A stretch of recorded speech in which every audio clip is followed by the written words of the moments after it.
Bismillahirrahmanirrahim. Welcome back to the lecture 21 of the Public Policy Analysis class. By now I'm sure you would have seen that we've now moved towards the more practical side of things and gradually moving even more towards them. There are certain things left that I need to discuss before we just we get done with the theory. And you would have noticed that there is still a bit of theory over here, but that is because we need a theoretical background on the stuff that we are studying, and you need a historical theoretical background to do the graphical analysis at least.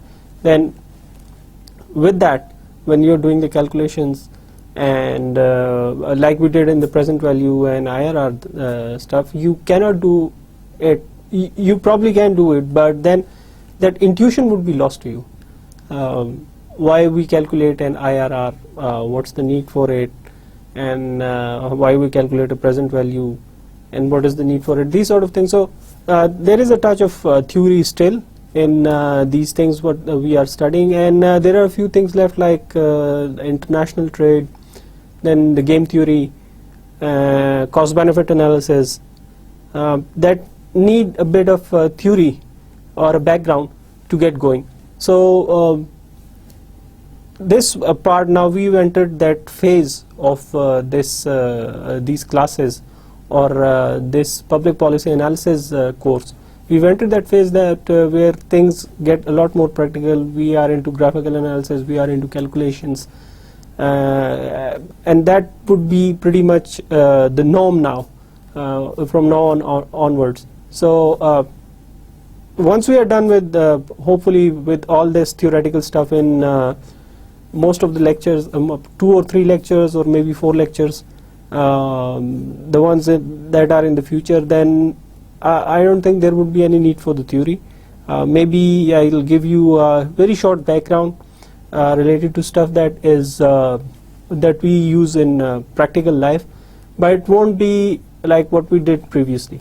So anyway, hopefully it's not a problem for you, it's not a bother for you. Alright, the first thing that we do, as normally we do in every lecture, that is discuss a little bit about the previous lecture. A short discussion. Distribution of resources as a rationale for policy intervention. Remember that this was the second one in the series. The first one revolved around Pareto optimality and the competitive framework, and we went through all those characteristics of that competitive framework and all those properties, what we expect from a competitive framework, and what exactly is a Pareto optimality basics. And then we did a few graphical analysis too, which is necessary because you probably they won't be asking you to do the graphical analysis in practical life as an analyzer, but it's always helpful. You at least need to know how to start with this thing. Then we went through the 2 functions that are covered under the distribution as a rationale for policy interventions. That is the social welfare function, and the other one is the institutional arrangements for making allocations. Remember now the social welfare function, it was more about on the same lines as constructing the utility functions, demand oriented utility function where things are kept constant, like income is kept constant in most cases, and then you tend to come up with a function that in a whole is for people is a social welfare function that tends to, or at least goes towards, enhancing the welfare of the people. It's that sort of a function. And then there was the institutional arrangement, which was you can view it as a decentralized system, decentralized in the sense that its emphasis is more upon institutional arrangements, laws, regulations that govern the social interactions or just interactions between different groups in a society, different peoples, different individuals in a society. These are kind of, so what we are doing over here is that leaving people to decide by their own. When these different groups, the disparate groups, they meet, they interact, what we are expecting from this institutional arrangement is that they would come to a solution by themselves. Now, there is, it's not that there is no government over here. There is government over here in the form that regulations, all the laws, they have got to be enforced by somebody, and that is the government that will enforce those laws, that will complement those laws, that will complement this kind of interaction between all those actors, between all those groups in an economy. So there is government presence over here, and what is expected from this kind of arrangement in the end is that all those groups would come to some kind of formula, some kind of understanding regarding how the resources would be distributed, suppose from the rich to the poor, and in what amount, in what percentage. That is the expectation from these institutional arrangement sort of things. Easier said than done. It's not always easy for groups to, first of all, to interact, and even if they do interact, it's not necessary that they would come to a solution. So then at times again government would come in by default in order to enforce something of that is akin to a solution, which might not be to the liking of a certain group. It's not that rich or upper middle class would always be willing to be a part of distribution or resource distribution, or would like a lot of their money or income going from their pockets towards the other groups, to the ones that lie on the lower end of the spectrum. It's not always the case that they are willing to do that. That is one reason that you would see that income taxation and rise in income taxation, that is not viewed favorably by all over the world. It's not just in Pakistan. Forget Pakistan, people don't even pay their taxes, but talk about the world too. I remember that recently there was this case in France where the government proposed raising the taxes on income. Now, you've got to remember that states like or countries like France, Britain, and many European countries, Western European nations, they are already welfare states. So one characteristic of those welfare states is that government heavily taxes the income. So suppose if I'm earning 100 rupees, government takes out 35 or 40 rupees from them, or in even some cases it's even 50 rupees from that. But then the good thing about government over there is that they spend it on people. Education is free, health is free, and they spend it on parks, they spend it on recreation, they spend it on public services and utilities.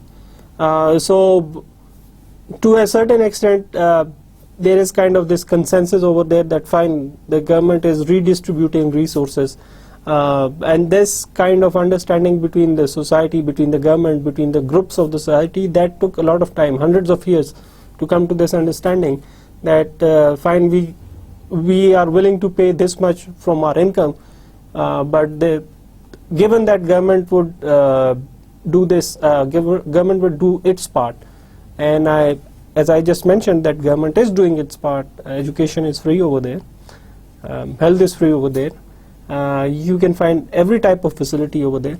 So government is doing in its part efficiently, not very efficiently, that's another debate. But there was this case in France that there was a proposal of raising the income tax further. That really didn't sit well with the people who were at the top end of the spectrum. They argued that we are already paying such a heavy tax, why should we pay more? It didn't make sense to them that given that suppose 50 rupees are always being deducted from the income of 100 rupees, why should they pay 60 rupees or 65 rupees? Because they won't. One of the things with that is that it's kind of a detriment to an effort, labor effort, effort at wealth creation, effort at creativity. Think about it. If you know that you make an effort, you are doing 2 or 3 jobs, you are working hard, and believe me, people over there work very hard, but you know that whatever I earn will be taken, more than half of it would be taken by the government. Why would you work that hard? Where would that incentive be? So there is kind of this disincentive problem over there. and that's a taxation debate. Anyway, quite interesting thing is that quite a few of the people in France, the rich people, they decided to leave that country. And there was one very famous actor, a very legendary French actor, who quit France and moved to Russia and gained its citizenship, because taxes in Russia are quite low.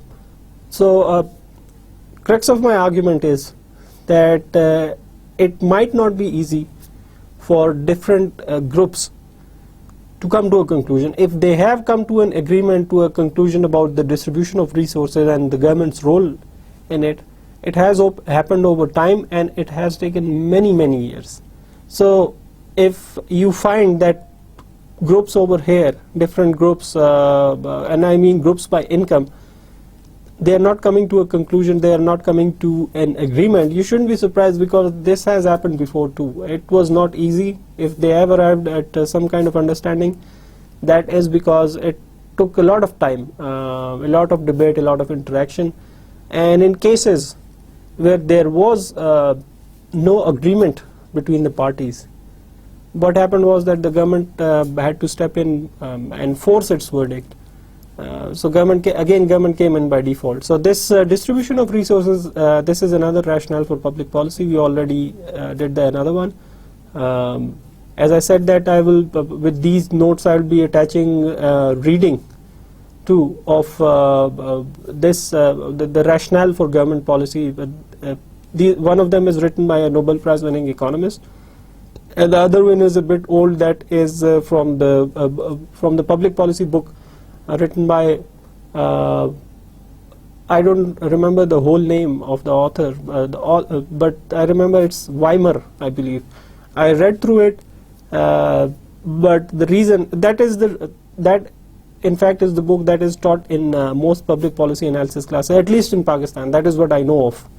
But I didn't recommend that for you, because some of the material is outdated, it's old, and some of it graphical analysis is false. So you don't need to go through it, but some of the relevant material I'm going to share that with you. And one of the relevant material in that book related to government's role or the rationale for government intervention in economic affairs, economic and social affairs. So definitely I'm going to be sharing it with you. And the last one that we studied, of course, was measures of welfare, micro and macro. Micro level measures, remember those words, quite closely related to what the United Nations publishes as Human Development Index. Now remember that in the Human Development Index there is this these micro level initiatives or micro level variables that form the crux of that Human Development Index, like education, sanitation, availability or access to clean drinking water, electricity, power, access to electricity. Now remember, power and electricity are two different things. Power sector also has gas, liquid propelled gas, compressed natural gas, and other methods like solar power, wind power. And electricity is part of the power sector. A lot of people seem to confuse this. So anyway, these were some of the micro level indicators of the well-being of an economy, or the well-being or the welfare of a society. And what were the macro indicators? Macro indicators were indicators that we almost read every day, almost see every day. For those of you who have had a background in economics, I'm sure that they've heard it lots and lots of time. That's like gross domestic product, GDP, growth of GDP. You hear it every day, you hear it from every politician, you hear it from every finance minister, whether they know it or don't, but they know at least that it is important, and it is in fact very important. So GDP, growth in GDP, then we had made that distinction between real GDP and nominal GDP. Then there are other measures like unemployment, inflation. Inflation tends to erode the purchasing power, which limits the choices. So that's not welfare enhancing, but it's welfare distorting in a sense. So this is pretty much that we covered in the previous lecture. So let's move on towards the contents of the lecture for today. Today we are going to go through the cost benefit analysis. I believe it's the last major theme that we have to cover in this chapter. The other ones are really, they are just complements. They are subsections of what we have covered today. Cost benefit analysis, that is one of the most important ones that we are going to cover. It's an analysis that takes into account the perceived benefits and costs of a government policy in view of a market shortcoming. Again, this is related to market shortcoming. Government comes up with a project, says that there is this shortcoming that we need to address and we need to intervene. So they come up with this project or with a program, public policy, to close down that gap which has been created due to absence of the private sector, and for that they do a basic cost and benefit analysis before implementing the program. This kind of analysis encompasses all kinds of government intervention, be it regulatory or project related decisions. It depends upon the decision maker to use this kind of analysis for a specific purpose. There may be a need to evaluate a policy based on social preferences to reduce the cost of a program of a project, evaluate it in order to decide whether it needs continuation or a closure. جو cost benefit analysis ہے public policy کے اس میں پس منظر میں یہ کسی بھی مخصوص مقصد کے لیے استعمال کیا جا سکتا ہے. مثال کے طور پہ کہیں پر مقصد یہ ہو سکتا ہے حکومت کا کہ ہم کوئی ایسا پروگرام چوز کریں, ایسی پالیسی ہم لوگ لائیں جس میں خرچہ کم سے کم ہو, لیکن یہ ہے کہ اس کا کوئی نہ کوئی اثر ہو. پھر کاسٹ بینیفٹ انالیسز اس کام کے لیے بھی یوز ہو سکتا ہے کہ ابھی ہم نے ایک پروجیکٹ چلایا ہے, ذرا اس کا انالیسز کریں, اس کے کاسٹ کا اور اس کے بینیفٹس کا, اس کے فوائد کا اور اس کے نقصانات کا, خرچوں کا, کہ کیا اس کو ہم کیا کرنا چاہتے ہیں اس کے ساتھ, اس کو بند کرنا چاہتے ہیں یا یہ اس کو چلانا چاہتے ہیں مزید, should we go ahead and keep it running.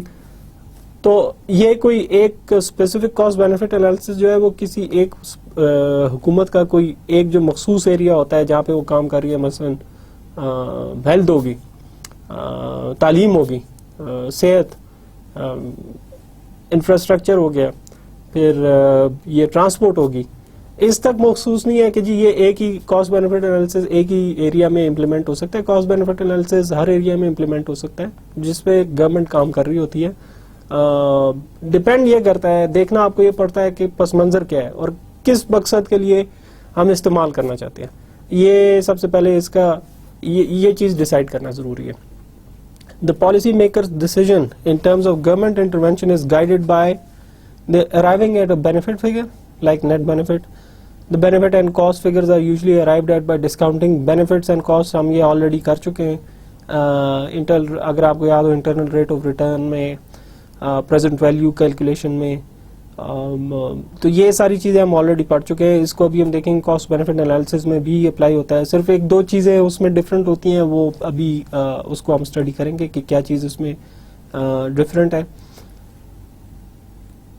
Through a bench mark rate like the social discount rate. اب اس میں بھی ریٹ جو ہے وہ اپرچونٹی کاسٹ جو ہم نے IRR میں استعمال کیا تھا وہ اپرچونٹی کاسٹ تھا. اس میں بھی کوئی ایک بینچ مارک ریٹ رکھ لیا اتنے فیصد کا, تو وہ کچھ بھی ہو سکتا ہے, وہ بینک ریٹ بھی ہو سکتا ہے, ایک سوشل ڈسکاؤنٹ ریٹ بھی ہو سکتا ہے. یہ مختلف قسم کے ریٹس ہوتے ہیں جن کے یہ جب جس وقت بنا رہے ہوتے ہیں, جس وقت ڈیزائن کر رہے ہوتے ہیں پبلک پالیسی, تو جس طرح کہ ہم نے دیکھا کہ پریزنٹ ویلیو کیلکولیشن میں اور IRR کیلکولیشن میں کس طرح ہم ایک نتیجے پہ پہنچے کہ یہی ریٹ ہم استعمال کرتے ہیں, اور پھر آخر میں ایک ریٹ پہ جو اس کے تھرو ہم نتیجے پہنچے, شاید وہ 12% ریٹ تھا IRR کا جو ہم نے کیلکولیشن کی تھی, کہ آخر میں وہ ریٹ آیا سامنے کہ یہ ریٹ ہم نے IRR کے استعمال کرنا ہے. مقصد لیکن ادھر کیا تھا, ادھر مقصد یہ تھا کہ جو ڈفرینٹ جو مختلف قسم کی ہمارے سامنے جو انویسٹمنٹس پڑی ہوئی ہیں, انویسٹمنٹ آپشنز ہیں, سرمایہ کاری کی آپشنز ہیں حکومت کے پاس کہ اس میں سرمایہ لگانا چاہیے, اس میں سرمایہ لگانا چاہیے, یا انویسٹر کے پاس جو آپشنز ہیں, تو اس میں وہ IRR کا وہ جو ریٹ آتا ہے کیلکولیشن کے بعد, وہ ایک گائیڈ ہوتا ہے اس کے لیے, انویسٹر کے لیے اس کو ایک طرف اس کو ایک سمت اس کو گائیڈ کرتا ہے کہ یہ جو ہے بہترین انویسٹمنٹ، بہترین سرمایہ کاری ہوگی.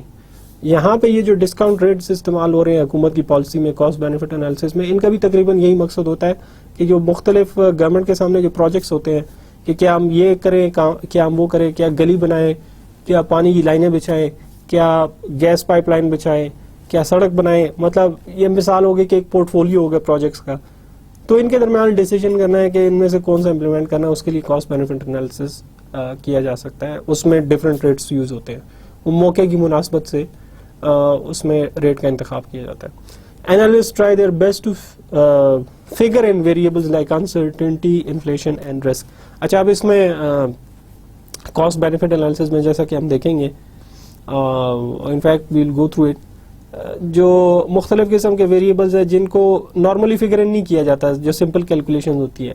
انفلیشن ہوگی، انفلیشن میں ابھی ہم پڑھیں گے کہ وہ کس طرح فگر ان کیا جاتا ہے. پھر رسک ہو گیا کہ کس قسم کے رسک ہے. انفیکٹ ایک ہوتا ہے رسک انالیسس. آنے والے جو لیکچرز ہیں اس میں ایک مختصر سا ہم جائزہ لیں گے کہ رسک انالیسس کیا ہوتا ہے. وہ اس میں risk identify cost benefit analysis میں ایک چھوٹی حد تک، کم حد تک، کوئی اتنا زیادہ نہیں، کم حد تک رسک آئیڈینٹیفائی کیے جاتے ہیں. اور پھر اس میں کیا انسرٹن ہے کہ جو ہمیں نہیں پتا اور ہو سکتا ہے، انسرٹنٹی. تو ان چیزوں کو بھی مد نظر رکھا جاتا ہے. Cost benefit analysis differs from cost effectiveness analysis and risk analysis. Cost effectiveness analysis is exclusively focused on comparisons of only costs in order to arrive at a decision rather than general welfare criterion. جو cost effectiveness analysis ہوتا ہے اس میں simply سارا زور جو ہوتا ہے وہ خرچوں پہ ہوتا ہے کہ جو ہم خرچہ کر رہے ہیں اس میں اس خرچے کو کس طرح کم کیا جا سکتا ہے. تو یہ جتنے بھی کمپیریزنز ہوتے ہیں اس میں کاسٹ افیکٹونیس انالیسس میں، وہ سمپلی ایک ہی چیز پہ کانسنٹریٹ زیادہ کر رہے ہوتے ہیں. ایکسکلوسیولی وہ ہوتا ہے کہ ایکسپینڈیچر کہاں پہ ہو رہا ہے. Suppose we are running a project on health and then during the project the management feels or the government feels, the public policy maker feels that the costs are sort of getting out of hand. What we expected or what we projected the cost to be, it is going much more than that. We are experiencing a bigger expenditure than that. Then there is a case that the policy maker would opt for a cost effectiveness analysis just to see where there is room for reducing those expenditures and bringing it to the level that was initially thought of or initially arrived at during the calculations before the implementation of the project. تو cost analysis جو ہوتا ہے یہ صرف خرچے پہ کہ کتنا خرچہ ہو رہا ہے کسی پروجیکٹ پہ، کسی پبلک پالیسی میں، اور اس کو کس طرح کم کیا جا سکتا ہے اور اس کو کس طرح مزید مؤثر بنایا جا سکتا ہے، اچھی طرح لگایا جا سکتا ہے، یہ ان باتوں پہ کانسنٹریٹ کرتا ہے.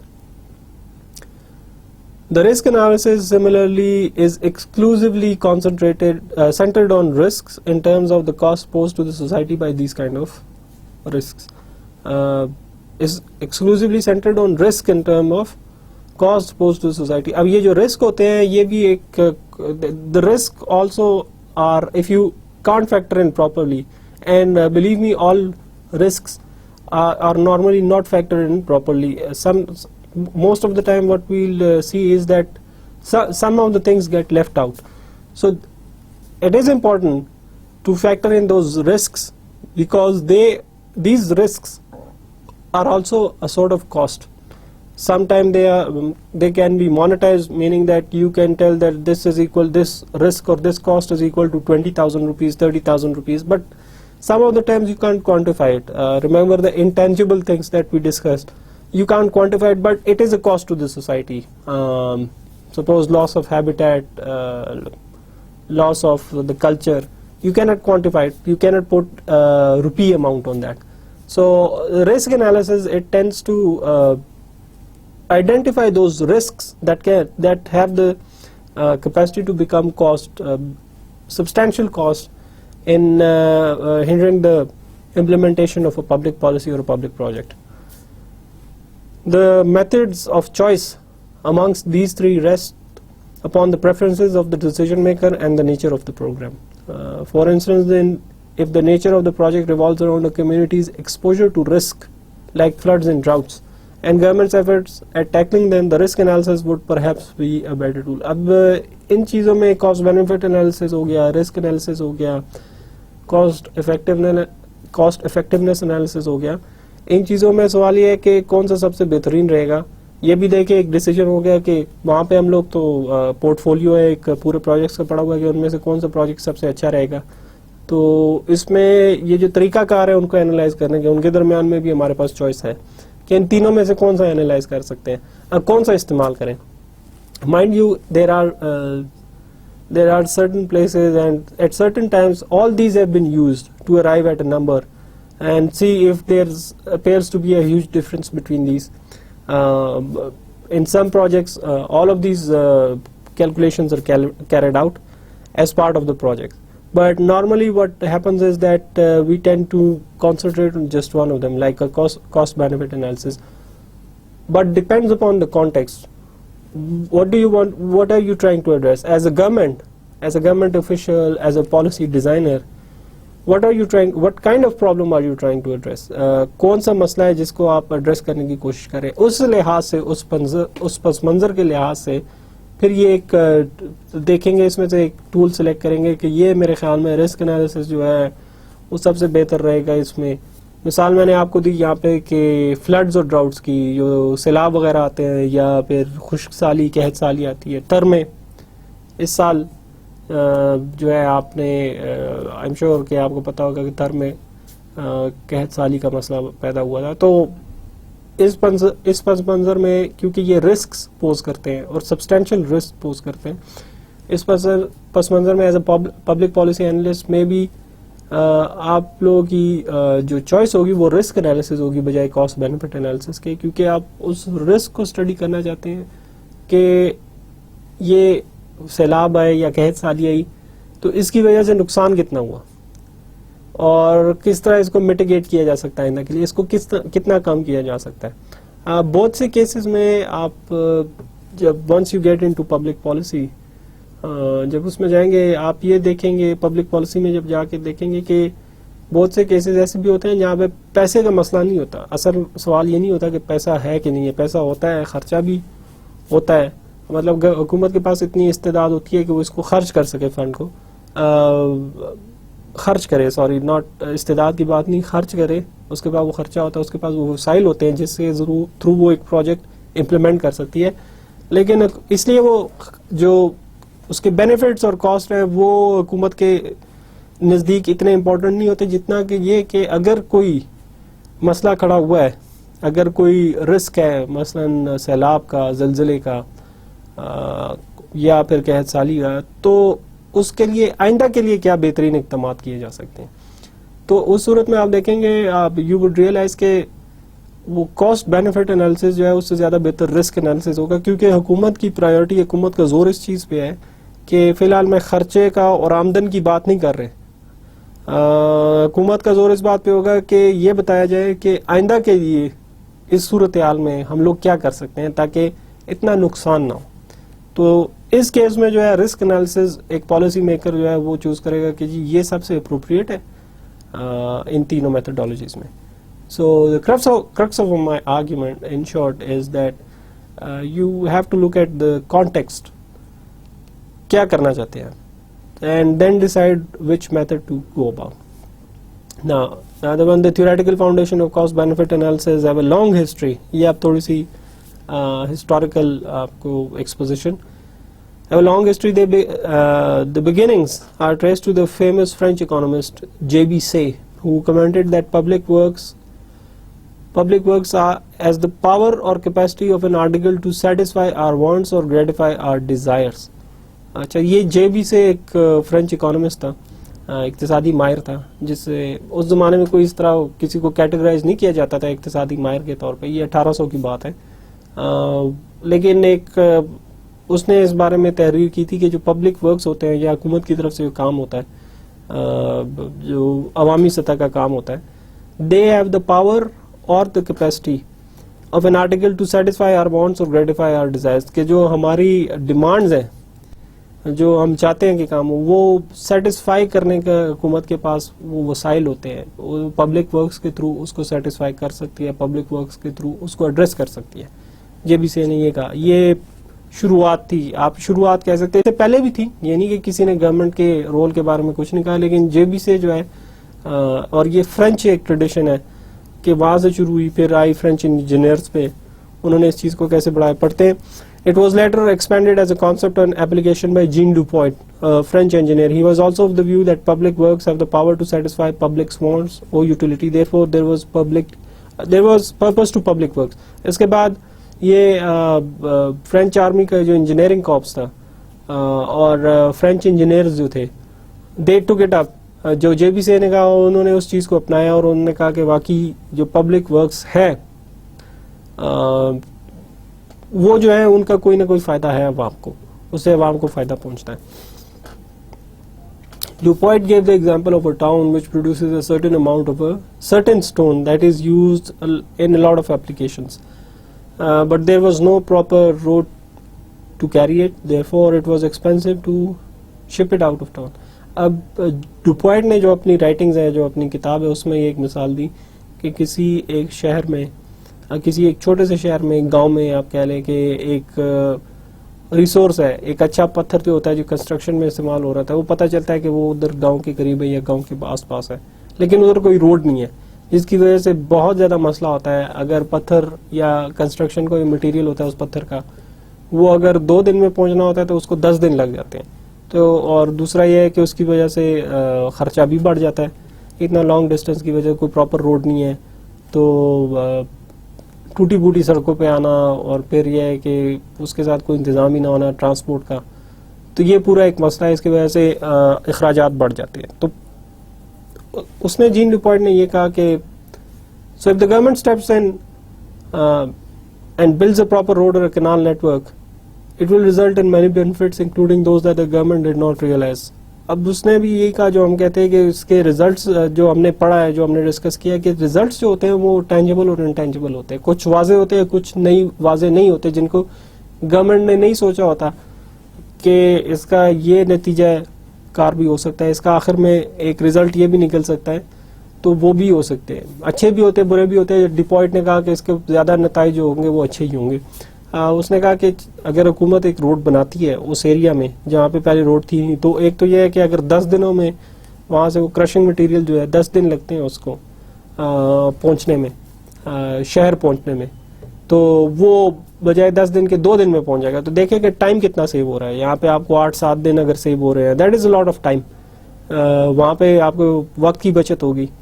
پھر اس کے علاوہ اس نے کہا کہ کچھ بینیفٹس ایسے ہوتے ہیں جو حکومت کو نہیں پتا ہوتے, لیکن وہ بائی ڈیفالٹ اس طرح کے کاموں میں آ جاتے ہیں. مثال اس نے کیا دی, مثال اس نے یہ دی کہ جب یہاں پہ ایک کمپنی کام شروع کرے گی اور یہ منافع بخش ہوگا تو اور کمپنیاں بھی آئیں گی اس جگہ پہ. تو ایک تو یہ ہے کہ کمپٹیشن شروع ہو جائے گا. کمپٹیشن یہ ہوگا کہ کون کتنا مال پہنچا سکتا ہے, زیادہ کون نکال سکتا ہے ادھر سے, اور کوالٹی کس کی اچھی ہوگی. تو یہ اس قسم کے جو کمپٹیشن آتے ہیں, یہ ایک مطلب وہ جو گورنمنٹ نے ریئلائز نہیں کیے ہوتے, یہ اس قسم کے اثرات ہوتے ہیں. پھر اس کے علاوہ جب کمپنیز آئیں گی مائننگ کے لیے یا کرشنگ کے لیے اس چھوٹے سی جگہ پہ, تو وہاں پہ اقتصادی جو ترقی کہتے ہیں وہ ہوگی. دیکھیں جابز ملیں گی وہاں پہ, there would be jobs. unemployment, if there are unemployed people, there would be many opportunities for them. The town would see development, the town would probably see new hotels coming up, the town would probably see new roads being built, new facilities being built, being upgraded. تو یہ بہت سے ایسے effects ہیں جو کہ government نے نہیں ریئلائز کیے ہوتے, لیکن ود ٹائم جو ہے یہ ساتھ ساتھ آتے جاتے ہو پبلک ورکس کے. And this is pretty much true. اگر آپ کسی بھی اس طرح کے شہر کی ایک تاریخ اٹھا کے دیکھیں کہ جہاں پہ پہلے کچھ بھی نہیں تھا, اور لیکن پھر ایک وہاں پہ ایک فیسلٹی آئی, اور اس کی وجہ سے وہ فیسلٹی کی وجہ سے وہ شہر جو ہے اس کا نقشہ ہی بدل گیا, اس کی شکل ہی بدل گئی, وہ ایک ترقی یافتہ شہر ہو گیا, بجائے اس کے کوئی ایک پسماندہ علاقہ تھا پہلے. پاکستان میں ایک ریلیونٹ اگزامپل کیا ہوگی, فیصل آباد کی لے لیں. فیصل آباد جو ہے وہ انڈسٹریل ہب ہے پاکستان کا, ایٹ لیسٹ جہاں تک garments, when garments are concerned. پہلے فیصل آباد میں کیا تھا, صرف ایک ایگریکلچر ٹاؤن تھا. پھر اس کے بعد آہستہ آہستہ وہاں پہ انڈسٹری آتی گئی, حکومت نے وہاں پہ انڈسٹری لگائی, پھر پرائیویٹ سیکٹر آیا. اب وہاں پہ آپ چلے جائیں تو this is one of the industrial hubs in Pakistan. Karachi پہلے کیا تھا, کراچی صرف ایک ساحلی علاقہ تھا, ادھر کچھ بھی نہیں تھا, لیکن پھر جب وہاں پہ ٹریڈ شروع ہوئی, باہر سے جہاز آنا شروع ہوئے مال لے کے, مال بردار جہاز جنہیں کہتے ہیں, تو کراچی ڈیولپڈ انٹو اے میجر میٹروپولس. پہلے وہ ایک چھوٹی سی بستی تھی مچھیروں کی, اور کچھ بھی نہیں تھا. تو these are the things that have to be kept in mind when we are doing public works, when we are talking about public works. These are the things that one should keep in mind. Mind you, I'm just what Jean Dupoit said and what I am saying, we are only mentioning the positives. There might as well be many negatives of government works. We'll see a few examples of that. But anyway, let us continue on with our lecture. The next point is Jules Dupoit's ideas are relevant to public finance and government's provision of public services. In general, the primary problem is to decide how much and what type of goods to provide, given that private markets would not provide that facility. There are a few criteria to arrive at the decision, which are as follows. کچھ criteria ہیں public works کے جو Dupoit کے work سے چلے آ رہے ہیں اور جن کو ایک generalize کیا گیا ہے. اس میں سب سے پہلا economic feasibility. This criterion involves the calculation in money amount of costs and benefits per individual. Costs are subtracted from benefits to arrive at a number.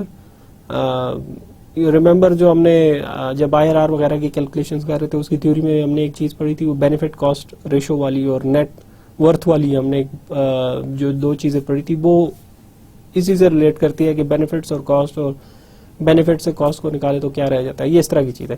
If the number is positive, then the project or proposal is considered feasible. But this method leaves open the possibility that somebody will be worse off. اب اس میں صرف یہ consider کیا جاتا ہے کہ over all جو ساری سبٹریکشن, ساری ایڈیشنز کر لی جاتی ہیں, ساری کاسٹ اور ساری بینیفٹس نکال لی جاتی ہیں, اس کا اوور آل ریزلٹ دیکھا جاتا ہے کہ آخر میں ریزلٹ جو ہے پازیٹیو یا نیگیٹو آ رہا ہے. لیکن اس کے درمیان میں یہ نہیں دیکھا جاتا کہ کتنے لوگ جو ہے ان کے لیے ریزلٹ نیگیٹو آ رہا ہے انڈیویجولس کے لیے. that somebody is worst off, but that problem is set aside because we are considering the total number, not the individual ones. Ab the next criterion is Pareto optimality. We've already gone through it. It takes care of the above problem of somebody remaining worse off. جو اس میں ایک problem تھا economic feasibility کہ کوئی کسی کو اگر بیچ میں درمیان میں کسی کو نقصان پہنچ رہا ہے تو وہ پریٹو کرائٹیرین جو ہے, پریٹو آپٹیملٹی, ریمبر اس میں ہم نے یہی چیز پڑھی تھی کہ اگر کسی کو نقصان پہنچ رہا ہے, کوئی پالیسی جو ہے وہ پریٹو آپٹیمل اس وقت تک نہیں ہو سکتی کہ اگر وہ اس کو فائدہ نہیں پہنچا رہی تو نقصان بھی نہ پہنچائے, وہ ادھر ہی ہو اپنی جگہ پہ ہی رہے, بے شک وہ اوروں کو فائدہ پہنچ رہا ہے. That is Pareto optimal policy. یہ اس چیز کی ٹیک کیئر کرتی ہے جو اکنامک ایفیشنسی میں ایک اکنامک کرائٹیرین میں ایک چھوٹی سی وہ شارٹ کمنگ رہ جاتی ہے. The third one is Kaldor criterion. Kaldor جو تھا یہ بھی ایک اکانومسٹ تھا, نکولس کیلڈور, 1950s 60s میں, انفیکٹ 40s میں, I don't remember clearly when it was, but اس نے کافی رائٹنگس کی اکنامکس کے بارے میں اور کافی مشہور اکانومسٹ تھا. It tries to strike a balance between efficiency and equity by suggesting that winners compensate losers in some way. This philosophy or idea underlies the methods and use of progressive tax culture, at least in the United States. In general, the criteria for going ahead with the project is the same. It's if benefit exceeds cost, then the project should go ahead. Nicholas Kaldor جو ہے اس نے he tried to strike a balance between equity and efficiency, between distribution and productivity, let's say. And he said that suppose if a public policy or a public project is implemented and there turns out to be winners, substantial winners, and then there turn out to be people who are not actually losers, they remain at the same place. So he was also considering the Pareto criterion, but they have, since they haven't got anything, so they might envy the winners and say that this is this is not practical, or this is not acceptable to us, this is not fair. So this criteria of fairness, he was considering that how to go about this thing and solve this problem, that whoever gets left behind in a public policy, how do we deal with them? And he suggested that the winners of after the application of a certain public policy, they compensate the losers. How does that compensation take place? What's the methodology? That's beyond the scope of this course, but we are just to give you a hint that these were the general criteria that are used for public policy works, and one of them is Kaldor criterion that try to strike a balance between equity and efficiency and make the best use of it. Last but not the least is voting. I'm sure you all know about this thing. Put simply, it gets around the problem that welfare from a government's perspective is not the same as from the people's perspective. Therefore, why not ask people to let the government know? And what better way is there than voting? Note of caution though, we have to assume that people have perfect information and not influenced by somebody else. अब voting जो है वो इस problem की take care करता है कि हुकूमत एक चीज़ इम्प्लीमेंट कर रही है अपने आप से पॉलिसी मेकर, लेकिन उसमें लोगों की राय शामिल नहीं होती. जो हमने बात की थी पार्टिसिपेटरी डेमोक्रेसी या पार्टिसिपेटरी गवर्नेंस की, तो वो चीज़ उसमें नहीं है. तो फिर उसमें सबसे बेहतरीन तरीका कार ये होगा कि people should let the government know, and one way is through voting, कि वो क्या चाहते हैं. इस तरह गवर्नमेंट को पता लग सकता है पॉलिसी से पहले. लेकिन इसमें प्रॉब्लम क्या है? प्रॉब्लम एग्जैक्टली नहीं, लेकिन इसमें क्या प्रॉब्लम अराइज हो सकता है, इसमें क्या प्रॉब्लम आ सकता है. मसला इसमें यह आ सकता है कि लोगों के जो अपने ओपिनियन है उनको कोई ना कोई इन्फ्लुएंस कर सकता है. That is very true, that is in fact very much true, specially in the cases of Pakistan. So again, voting, what exactly is it? That it's from the preference of the people, it's not from the preference of the government. Government अपनी तरफ से बजाय है कि एक policy थोपने के किसी पे, वो लोगों से पूछे कि क्या आपकी प्रेफरेंसेस क्या है. और एक तरीका कार जो लोगों से पूछने का है, जो लोग जिस तरीके से आपको बता सकते हैं, हुकूमत को बता सकते हैं, वो है वोटिंग का तरीका कार, कि वो वोट करें कि हम क्या चाहते हैं. अब इसमें कहाँ पे मसला खड़ा हो सकता है, इसमें प्रोबेबल प्रॉब्लम क्या हो सकता है? प्रोबेबल प्रॉब्लम ये हो सकता है कि लोग किसी के इन्फ्लुएंस में आके कोई ना कोई ऐसी प्रेफरेंस दे दें अपनी, या वोटिंग के दौरान ऐसी प्रेफरेंस दे कि जो वेलफेयर इन्हांसिंग ना हो. अब this is very true of countries like Pakistan. यहाँ पे जो वोट डाला जाता है, I am sure you would have notice, वो किसी रैशनैलिटी की बुनियाद पे लोग नहीं डालते.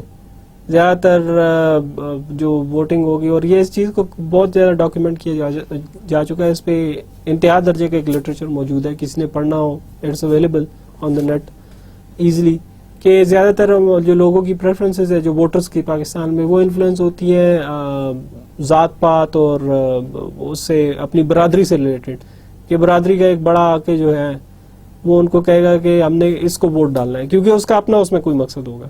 और वो मजबूर होते हैं क्योंकि वो सबसे बासर बंदा होता है, उसके पास वसाइल ज़्यादा होते हैं, वो उनकी जो प्रेफरेंसेस है, जो कि उनको पता भी होगा कि वेलफेयर मैक्सिमाइजिंग नहीं है, लेकिन चूंकि उसने कहा है, जो सबसे बासर बंदा है हमारी बरादरी का, उसने कहा हुआ है हमारे इलाके का सबसे बासर बंदा है, तो we have to follow it. अब मिसाल इसमें क्या हो सकती है? मिसाल इसमें ये हो सकती है कि, और अगेन ये पाकिस्तान में ये बहुत बड़ा प्रॉब्लम है कि people know about a candidate. आप लोगों के पास चले जाएं, वो आपको पता होगा, वो कहेंगे कि हमें जानते हैं कि जो यहाँ से इलेक्ट हुआ है MNA MPA, वो जो है इस काबिल नहीं है कि उसको इलेक्ट किया जा सके, उसमें ये मसले हैं, उसका माजी ठीक नहीं है, करप्शन, चोरी में मुलविस है. मैं मिसाल दे रहा हूँ, लेकिन मजबूर इसलिए है क्योंकि हमारी बरादरी का जो बंदा है या हमारे इलाके के जो बासर लोग हैं, वो जो हैं, जो कि जिनके बगैर हमारे लिए गुजारा मुश्किल हो जाता है, वो कह रहे हैं कि इसी को वोट डालना है, तो फिर मजबूर हो जाते हैं. और वो इलाके के बासर लोग वो क्यों कहते हैं कि इसी बंदे को वोट डाले? क्योंकि उनके अपने मकासद होते हैं. जब वो MNA MPA बन जाता है तो उनके लिए भी सर्टेन फेवर्स आते हैं.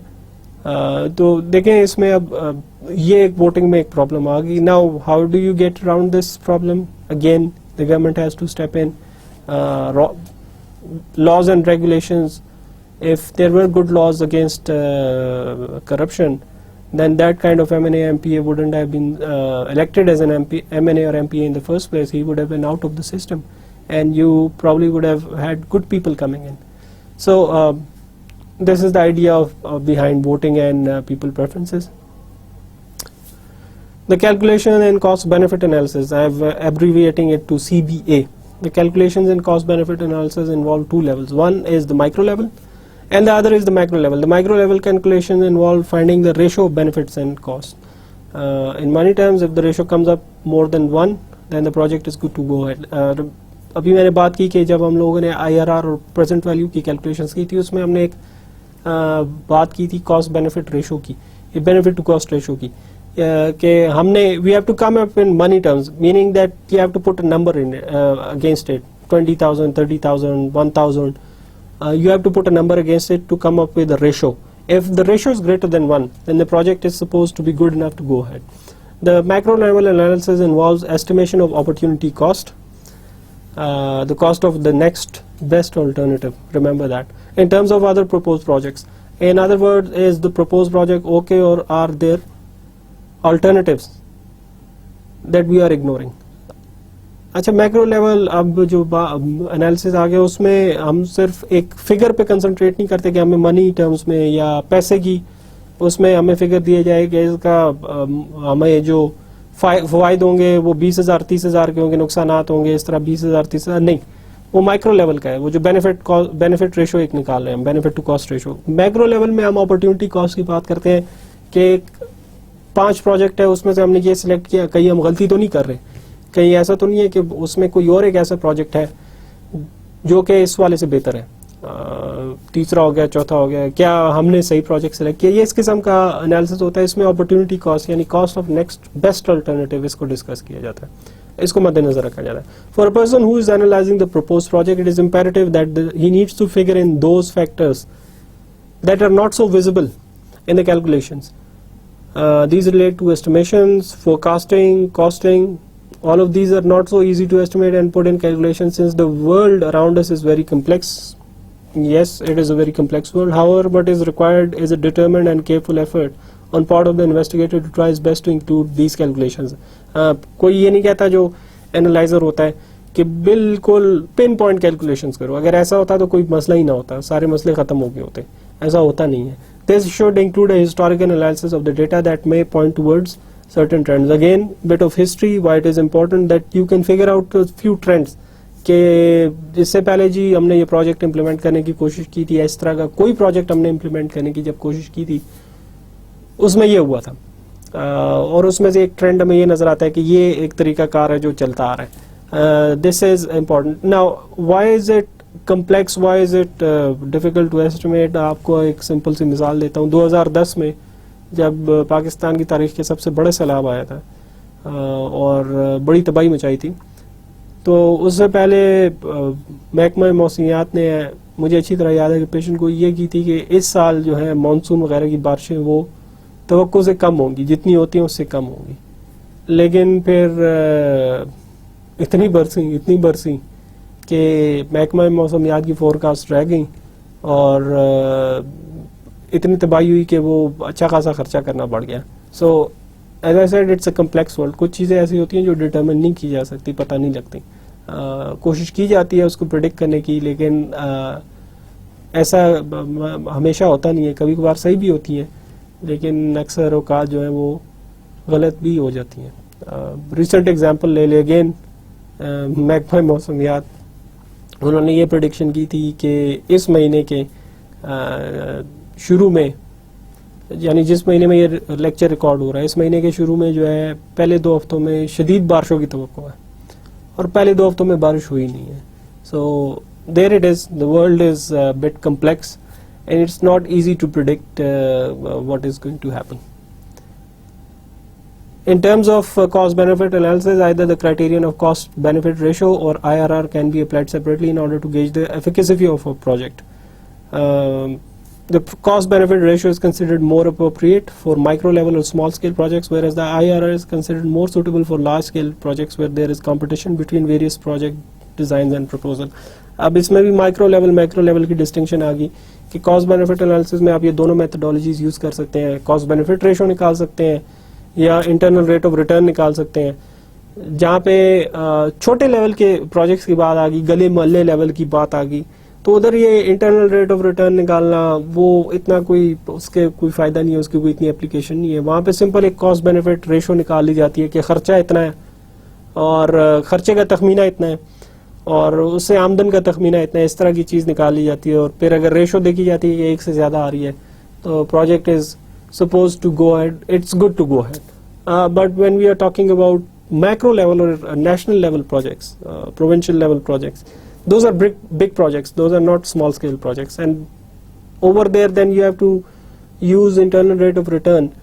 Remember again that internal rate of return is a kind of a yardstick, it's an indicator of which project to choose, which is the best one. So over there when you are choosing a project, a public policy or a public project, to go ahead and implement that project, there might be many in the pipeline. So what the policy maker needs to do, or one of the probable things that he can do, is that use the internal rate of return criterion in order to analyze which project has the best, which project is the best in terms of outcomes. Let's try to make a comparison here between two programs in terms of benefit cost ratio and the discounted costs and benefits in order to understand the process. Now remember, over here there are, I said that there are two programs, but I am just going to give you go through some of the calculations and how do you go about this stuff. Just make a simple table out of it. Maybe one project. I've written over here a comparison between two projects, but you can do that easily once you learn the method. Method is almost the same. It's the same as we did in the calculations of present value in IRR. There is one difference though, we'll see what it is. We take the discount rate as 7%, and which itself is discounted for every year. Okay, here is the difference now. When we did the IRR calculations, we didn't discount the rate, we kept the rate the same. ہر سال کے لیے rate ہم نے same ہی رکھا. Remember جو present value کا formula تھا 1/1 plus the discount rate raised to the power of that year, اس کو ہم نے ایک ہی رکھا کہ ہر سال وہ ایک ہی ایئر تھا, raised to the power 1 رکھا ہے, اس کو ہم نے بدلا نہیں ہے. لیکن اس کیس میں ہم اس کو بدل رہے ہیں. جو ریٹ ہم نے سلیکٹ کیا, ڈسکاؤنٹ ریٹ سلیکٹ کیا, کوئی بھی انٹرسٹ ریٹ ہو گیا, سوشل ریٹ ہو گیا, جو بھی ہو گیا, اس کو جب ہم نے سلیکٹ کیا تو اس کو بھی ڈسکاؤنٹ کر رہے ہیں. ڈسکاؤنٹ کرنے کا کیا مطلب ہے اس میں, وہ مطلب اس کا یہ ہے, جیسا کہ ابھی ہم دیکھیں گے کہ اگر یہ دوسرا سال ہے تو پریزنٹ ویلیو کے فارمولے میں ہم یہ کریں گے کہ 1/1 plus discount rate raise to the power 2, یعنی یہ دوسرا سال ہے, اس کو بھی ڈسکاؤنٹ کر رہے ہیں ہم. اس میں یہ ڈفرنس ہے اس میں اور جو پریویس کیلکولیشنز کی ہوئی ہیں. کیا ایسا ہمیشہ ہوتا ہے؟ Not necessarily. IRR کے کیلکولیشن میں ہم نے دیکھا کہ ایسا نہیں تھا, لیکن یہ کاسٹ بینیفٹ انالیسس ہو رہا ہے پروجیکٹس کا, اس میں ہو سکتا ہے اس کو ڈسکاؤنٹ کیا جاتا ہے. Then we discount the cost and benefits through that number. جو نمبر آتا ہے ڈسکاؤنٹ نمبر, اس کے ساتھ ملٹیپلائی کر کے ہمیں ایک نمبر مل جاتا ہے اس کا کاسٹ اینڈ بینیفٹ کا. In the last we add up all the numbers for cost and benefits and divide total benefits by total cost in order to get a ratio. یہاں پہ بھی ہم ریشو نکال رہے ہیں, لیکن تھوڑا سا کمپلیکس, تھوڑا سا ٹیکنیکل پروسیس ہے. Note one important distinction, real discount rate and nominal discount rate. If costs and benefits are given in present money terms, then we use the nominal discount rate.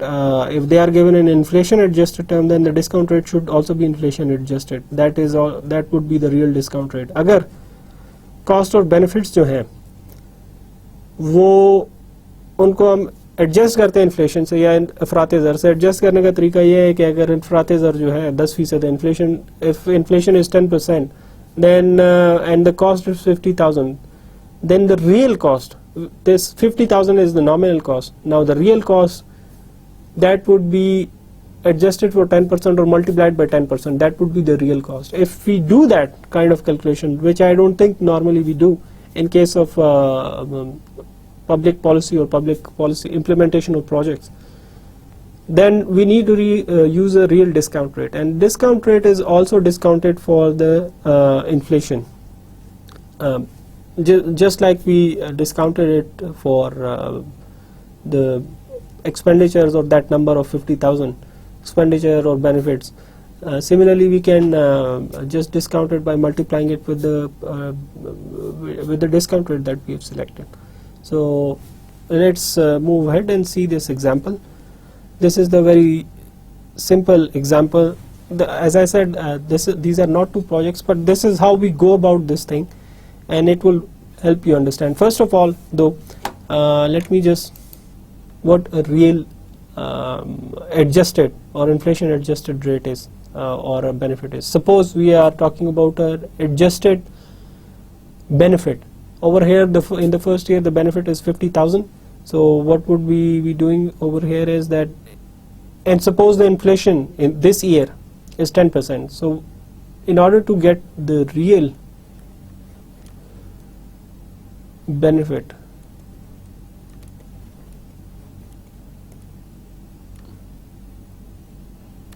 for year 1,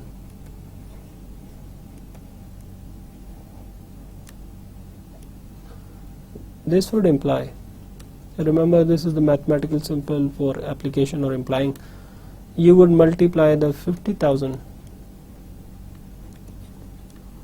by the rate of inflation, that is 10%, which is 10 by 100. So if you cut these out over here, what are you left with? You are left with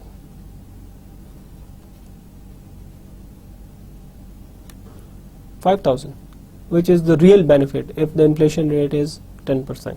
So normally I don't think this happens, but anyway, this is how you calculate the real benefits and real costs. If it is specifically asked from you in the policy calculations that calculate this thing this way, then this is the way to go about it. Now on towards the calculations, I'll just demonstrate it to you simply. Think about the discount rate. Now over here you have the year, the benefits. If you look at the these rows and columns, I'm talking about columns first, the year, benefit, cost. Now the fourth one is discount rate. Discount rate for the first year, that it would be 1 divided by 1 plus 0.7. Remember the discount rate is 7%. So 7% is 0.7. That would imply that's 1 divided by 1.07. And that, I believe, comes out to something like 0.94 or something 95. That is or pretty close to it. That's I believe that is the number. So anyway, so you have this discount rate for the first year. Now what you're going to do over here, the discounted benefits, what you're going to do over here is that you would multiply the 50,000 of the first year benefits, the 50. Okay, where did the cursor go? Over here, yes, the 50,000, sorry, let me write it again. 50,000 you would multiply it by 0.94. Similarly, the cost, which is 100,000, 1,000,000 in fact, or 1 million, you would multiply it by 0.94. This is for the first year. Let me just correct it. Now what would we do for the second year? First of all, what would you do for the second year is that take the discounted rate for the second year. So the discounted rate for the second year, 1 over 1 plus 0.7 raised to the power 2. That would be for the second year, which means I think this would come out to something like 0.86 or 87. Let's just take it as 0.87. Right?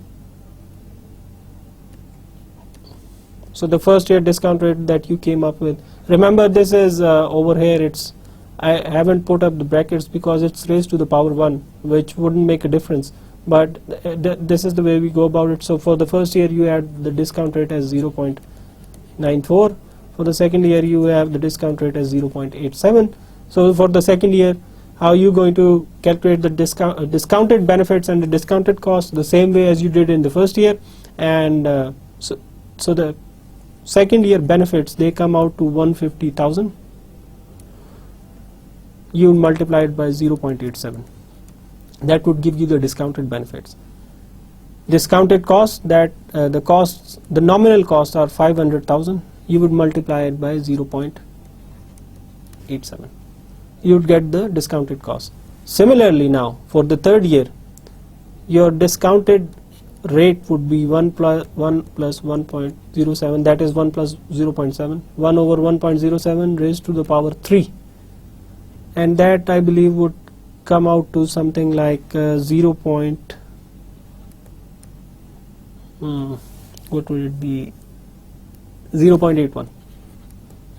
or 0.82. That's my guess. You can make a calculation out of it. Yes, that would be something like that. But anyway, that's the methodology. Important thing is that's the methodology. So over here again, let's go through the ritual. That's the nominal benefit over here, 300,000. You would multiply it by 0.81 to get the discounted benefits. Then you have the discounted costs over here, which you multiply by 60,000 multiplied by 0.81. So that is how you'd stack up a table. अगर ये 6 साल का project है तो इसमें यानी calculation, ये तो मैंने सिर्फ 3 साल की है, मिसाल मैं आपको दे रहा हूँ इसको समझाने के लिए. तो ये 6 साल की कैलकुलेशन होगी. आखिर में सपोज अगर ये पूरे 6 साल का प्रोजेक्ट है तो सबसे आखिर में जो डिस्काउंट रेट होगा वो होगा 1/1.07 रेज टू द पावर 6. इस किस्म का डिस्काउंट रेट होगा. और उसको फिर जो बेनिफिट्स होंगे, नॉमिनल बेनिफिट्स और कॉस्ट, नॉमिनल बेनिफिट्स ये है, नॉमिनल कॉस्ट ये है, फिर उसको डिस्काउंट करके ये आपके पास डिस्काउंटेड बेनिफिट्स आ जाएंगे, ये डिस्काउंटेड कॉस्ट आ जाएंगे. आखिर में क्या करते हैं, ये जो आपके पास डिस्काउंटेड बेनिफिट्स आते हैं और डिस्काउंटेड कॉस्ट आते हैं, इनका टोटल कर लेंगे. जो टोटल निकलेगा उसके बाद इसकी बेनिफिट टू कॉस्ट रेशियो निकालेंगे.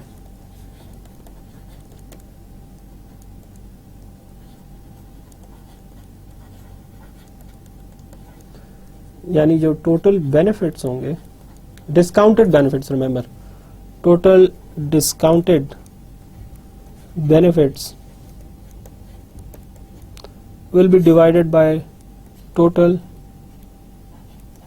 discounted cost. अगर जो नंबर इसके बाद आता है, अगर if it is greater than 1, अगर वो 1 से बड़ा होता है या 1 भी होता है तो project is fine to go ahead. इसको implementation में इसको कोई मसला नहीं है. If it is less than 1,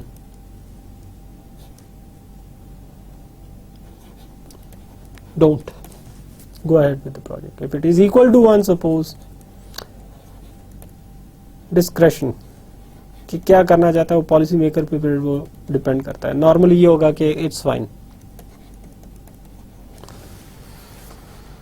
So hopefully this wasn't that complicated. The only difference was that you discount for the interest rate too. This is the difference from the calculations that we made in terms of IRR and present values. So this is the end of the lecture, but just before I say goodbye, just a short summary. In this lecture we went through the cost benefit analysis, which is the last perhaps major theoretical theme that we are going to cover. Then we went through some of the criterion for those methodologies, economic criterion, the Kaldor criterion, and that sort of stuff. In the last I did a simple calculation and told you how you go about this thing, and in the end how you decide based on the cost benefit or benefit cost ratio whether to go ahead with the project or not. Hopefully this was simple, and you learned about the differences of how do you go about it. I'll leave these calculations over here. I'm not going to rub these normally, which I do just for your benefit, so that you can learn. But do practice it. Most probably, in fact, definitely I'll be asking you on these questions on assignments, and if not assignments, then exams, definitely. So till the next lecture, goodbye, have a nice time, and I'll see you in a later.